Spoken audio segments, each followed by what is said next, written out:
25 April মুক্তি পেতে চলেছে জিৎ চক্রবর্তীর ছবি আরি। মা এবং ছেলের সম্পর্কের গল্প নিয়ে তৈরি হয়েছে এই ছবি। ছবির প্রমোশনে কলকাতায় এসেছেন মৌসুমী চট্টোপাধ্যায়। কি জানালেন তিনি, আসুন শুনে নেওয়া যাক।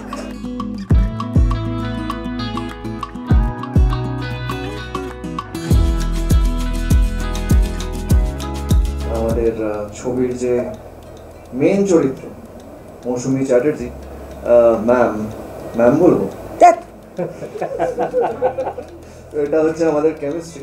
আর উনি ফাইনালি আজকে এখানে এসেছেন আমাদের সবাইকে একটু বকতে, একটু আদর করতে, একটু আড়ি। আমি চোখে একটা কালো চশমা পড়েছি কারণ আমার একটা চোখে ব্যথা করছে আর একটু জল পড়ছিল। তা আমি চাই না যে চোখে অঞ্জলি ফঞ্জলি হোক, কারণ কালকে ছবিটা দেখবো, বুঝলে। ভালো ছবি বানানো বা ভালো অফার না পেলে কি করবো বলো? ভালো অফার থাকা দরকার। মেকার, প্রপোজাল মেকার একটা আলাদা আর ছবি মেকার একটা আলাদা। ছবি বানাবার জন্য যে প্যাশন চাই, পয়সা চাই, এগুলো তো সব থাকা দরকার না। আমাকে প্রত্যেক বছর ডাকো না কেন, আমি আসবো। দিদি কত বছর বাদে এলেন। দিদি আপনার লাস্ট ছবিটা এটা ছিল। দিদি আরি কেন করলেন? আরে বলো না ভাই।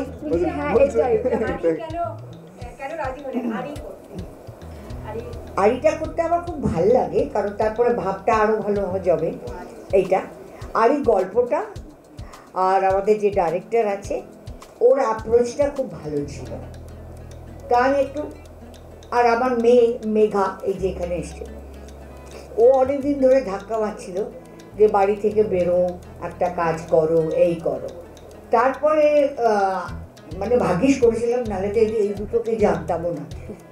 মানে ইয়াশ, আমাদের কলকাতায় বলে যশ, তো ইয়াশ আর নুসরাত, এই দুটো আমার খুব একটা বাড়তি লাভ হয়েছে। ঠিক ছেলের বউয়ের সঙ্গে আবার বেশি ভাগ। ছেলে তো থাকবেই, বউ তো সব ছেড়ে টেরে আসে না, বেশি দিতে হয়। এটা আমার এক দিদির শাশুড়ি বলেছিল, কারণ বউদের বেশি টাকা দিয়ে পুজোর শাড়ি দিয়েছিল আর মেয়েদের কম টাকা দিয়ে শাড়ি দিয়েছিল। সেই জন্য তার আদরের মেয়ে বলেছিল, বউদের এত টাকা দিয়েছে, আমাদের এরকম। বলছে তোমরা অন্য বাড়ির জিনিস এখন। আর এরা মা বাবা ছেড়ে আমার কাছে আসে। এখন যদি এদের আমি রিশওয়াত যাকে বলে, যেটা আমরা সবাই নিই, দিয়ে আপন না করতে পারি, তাহলে খুব মুশকিল হবে পরে। কে দেখবে আমাদের? তো সেই জন্যে আগে বউকে ধরো, বউকে রাখো।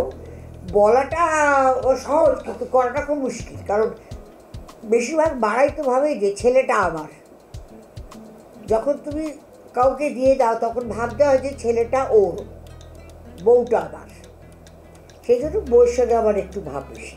আমাকে প্রোডাকশন বয়রা কোথা থেকে খুঁজে কী খাওয়াতে ভালোবাসে না, বলছি দেখো আমি দোকানের মিষ্টি ভালোবাসি না, আমি পিঠে, পায়েস, নাড়ু এইসব ভালোবাসি। আর এবারে দেখলাম এয়ারপোর্টে আস্তে আস্তে তাল বিক্রি হচ্ছে, তালের বড়া যদি কেউ খাওয়াতে পারো। ওরা সত্যি সত্যি করতে গিয়ে তাল এনে স্টুডিওতে করে ভেজে ব্যাস। আবার এগুলো হচ্ছে সব অ্যাওয়ার্ড, বুঝলে না, জীবনে দারুণ।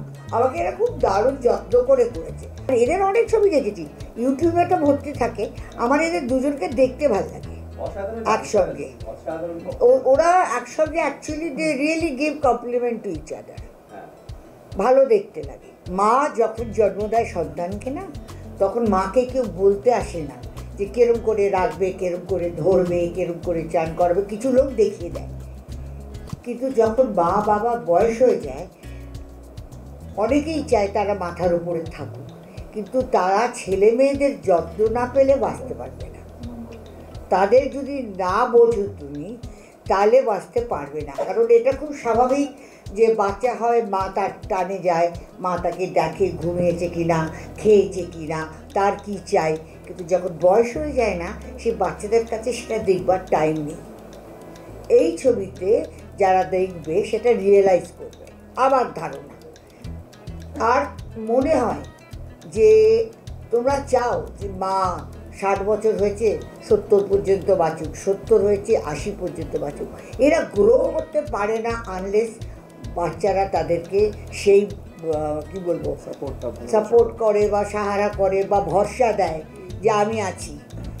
কারণ বাচ্চারা তো ধরো কাপড় জামা খারাপ করে ফেললো, এটা করে ফেললো, আমরা চেঁচালাম, বললাম, তো মা বাবারা যদি ওটা করে ফেলে তখন বাচ্চারা যে হিসেবে, আমি নিজের চোখে দেখেছি, এত দুর্ব্যবহার করে যেন মনে হচ্ছে যেন ওদেরকে করার নাস্তানাবুদ করার জন্য এটা করে ফেলেছে। ওরা বোঝে না যে মা বাবা মোর এম্বারাস দেন ছেলে মেয়েদের কাছে। তো সেই জিনিসটা আড়িতে আছে। আর এটা আমি জানি না, এটা একটা মিরাকল বলতে পারো যে আমাদের যে চয়েসটা হয়েছে না, একটা কেমিস্ট্রি আমার আর ওর মধ্যে চলেছে। আর চলেছে এই জন্যে কারণ নুসরাত সেই জায়গাটা ছেড়ে দিয়েছে। নুসরাত জানে যে আমি একটু দূরে সরে যাই, এদেরকে এটা দরকার এই ছবিতে। এরকম দেখলে খালি সেজেগুজে রূপ নেই, ওর বুদ্ধিও আছে। তো এরকম, তো ও সেটা জানে। আর সংসার হচ্ছে পরিবর্তন, পরিবর্তন তো হবেই। আর যেখানে কোয়ান্টিটি বেড়ে যাবে ওখানে কোয়ালিটির অভাবও হবে। তো এতগুলো ম্যাগাজিন, এতগুলো লোক, তাদের কিছু না কিছু তো লিখতেই হবে। তো 1 লাইন থেকে তুমি কীভাবে 10 লাইন করবে, কেউ 15 করবে, এটা তো তোমাদের ওপরে আছে হচ্ছে। কিন্তু আমি ভীষণ লাকি, নট দ্যাট হেমন্ত মুখার্জির পুত্রবধূ বলে, আমি কমল মিত্রের সঙ্গে কাজ করেছি। আমি খুব পুরোনো পাবলিক, বুঝলে তো। সন্ধ্যা রানীর মেয়ে সেজেছি আমি, অনুভা গুপ্তার সঙ্গে কাজ করেছি, মানে কালী ব্যানার্জির সঙ্গে কাজ করেছি। তোমরা যাকে উত্তম কুমার বলো, তার সঙ্গে আমি দুটো ছবি করেছি তা নয়। উনি আমাদের বাড়িতে আসতেন, হেমন্ত মুখার্জির খুব জানাশোনা ছিল। তো এইরকম লোকের আমার খুব খুব খুব সৌভাগ্য যে আমি বলবো। আর আমি খুব লাকি, কিছু একটা ভালো কাজ করেছিলাম কোনো সময়, জানি না, ভুলে না এমনিতে, কিন্তু খুব বড় বড় ভালো ভালো লোকেদের সঙ্গে। আমি মাদার টেরেসার সঙ্গেও কাজ করেছি। আমার বাড়িতে উনি আমার নামে কবিতা লিখে গেছেন। আর হ্যাঁ, ওটা আছে আমার ড্রয়িং রুমে রাখা আছে ওটা। আমি আবার লুকিয়ে রাখতাম ডায়েরিতে। তা একদিন ওই পায়েল কি বললো যে বৌদি, হ্যাঁ আমার ননদ বলে, এটা কেন রেখেছো, এটাকে একটা বাঁধিয়ে রাখো। ঠিক আছে, তারা বাঁধিয়ে দিয়েছে, আমি রেখেছি। আমি তো রিকোয়েস্ট করছি, আমি বলছি তোমরা আপনারা প্লিজ আসবেন ছবিটা দেখতে, আর লাস্টে দেখে আমাকে হ্যাপি বার্থডে বলে চলে যাবেন। সত্যি সত্যি একটু দুষ্টু মজা, একটু ঝগড়া ঝাঁটি না থাকলে জীবনটা কেলে হয়ে যাবে। এটা তোমার নেক্সট ছবি টাইটেল হবে অসাধারণ। যাকে তোমরা দেখো, তোমরা দেখলে আমি বুঝতে পারবো, বম্বে থাকি কি মাদ্রাসে থাকি, আমি বুঝতে পারবো যে আমার আড়িটা এরা দেখেছে। ভালোবাসা কলকাতার লোকেরা মুখে বলে না, দেয়ও। 25শে এপ্রিল আমাদের ছবি আড়ি মুক্তি পাবে প্রেক্ষাগৃহে। সবাই মিলে অবশ্যই দেখুন। আপনারা হাসবেন, কাঁদবেন, সারপ্রাইজ হবেন, কিন্তু তার জন্য আপনাকে সিনেমা হলে গিয়ে সিনেমাটা দেখতে হবে। এইটুকুই আবদার যে অবশ্যই হলে গিয়ে সিনেমাটা দেখুন। 26শে এপ্রিল মৌসুমী চট্টোপাধ্যায়ের জন্মদিন, আর এই বিশেষ দিনটা সেলিব্রেট করবেন প্রিমিয়ার শোতে, এবং দর্শকদের জন্য তিনি দিলেন একটা সুন্দর বাংলা ছবি উপহার। এরকম আরও নতুন নতুন আপডেট পেতে আপনারা চোখ রাখুন আর্টিস্ট টিভি HD পর্দায়।